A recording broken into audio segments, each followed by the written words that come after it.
नमस्कार, मैं हूँ राधा राणा और आप देख रहे हैं आरएनबी टाइम्स। बिहार की राजनीति में इन दिनों एक नया मोड़ देखने को मिल रहा है। जी हाँ, महागठबंधन में सब कुछ सही नहीं चल रहा और इसका ताजा उदाहरण हमें लालू यादव की दावत इफ्तार में देखने को मिला। जी हाँ, इस साल की इफ्तार पार्टी में कांग्रेस के बड़े नेता नदारद रहे, जिससे सियासी गलियारों में कई तरह की चर्चाएं शुरू हो गई। आखिर क्या वजह रही कांग्रेस के प्रदेश अध्यक्ष राजेश कुमार और बिहार कांग्रेस प्रभारी कृष्णा लवरू इस दावत में नहीं पहुंचे? क्या महागठबंधन में किसी तरह की नाराजगी पनप रही है या फिर यह सिर्फ एक संयोग मात्र है? बिहार की राजनीति में इफ्तार पार्टी सिर्फ एक धार्मिक आयोजन नहीं होती, बल्कि और सियासी समीकरणों को मजबूत करने का भी एक अहम जरिया मानी जाती।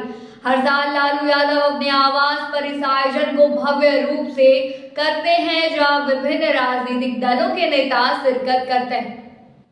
लेकिन इस बार कांग्रेस के प्रमुख चेहरों की गैर मौजूदगी ने कई सवाल खड़े कर दिए। हालांकि कांग्रेस के कुछ विधायक इस दावत में नजर आए, लेकिन पार्टी के शीर्ष नेतृत्व की अनुपस्थिति ने कयासों को हवा दे दी है। जी हां, कांग्रेस विधायक प्रतिमा दास ने जब पत्रकारों से इस बारे में सवालों का सामना किया तो उन्होंने कोई सीधा जवाब नहीं दिया और सिर्फ इतना कहा कि नो कमेंट्स। इससे यह संकेत मिलता है कि पार्टी के भीतर कुछ मुद्दे जरूर चल रहे हैं जिन पर फिलहाल खुलकर बात नहीं की जा रही। जी हाँ, वहीं जब बिहार कांग्रेस प्रभारी कृष्णा लवरू से पूछा गया कि कांग्रेस पर बी टीम होने का आरोप लगता है, तो उन्होंने साफ कहा था कि कांग्रेस किसी की बी टीम नहीं है, बल्कि इस बार जनता की ए टीम बनकर मजबूती से चुनाव लड़ेगी।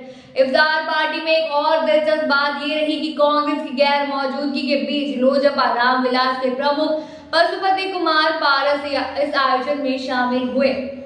हाल ही में उन्होंने एनडीए से अलग होने की बात कही थी और अब लालू यादव के इफ्तार में उनकी मौजूदगी से सियासी चर्चाओं को और बल मिल गया है। जी हाँ, क्या यह इशारा है कि पारस अब महागठबंधन की ओर अपना रुख कर रहे हैं या फिर यह केवल एक सामान्य शिष्टाचार भेंट थी? आने वाले समय में ही साफ होगा।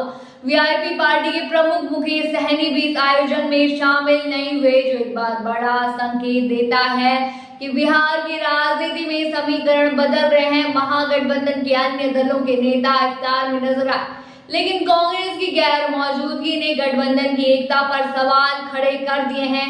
अब सवाल ये उठता है कि क्या यह सिर्फ एक इफ्तार पार्टी थी या फिर महागठबंधन में दरार की शुरुआत?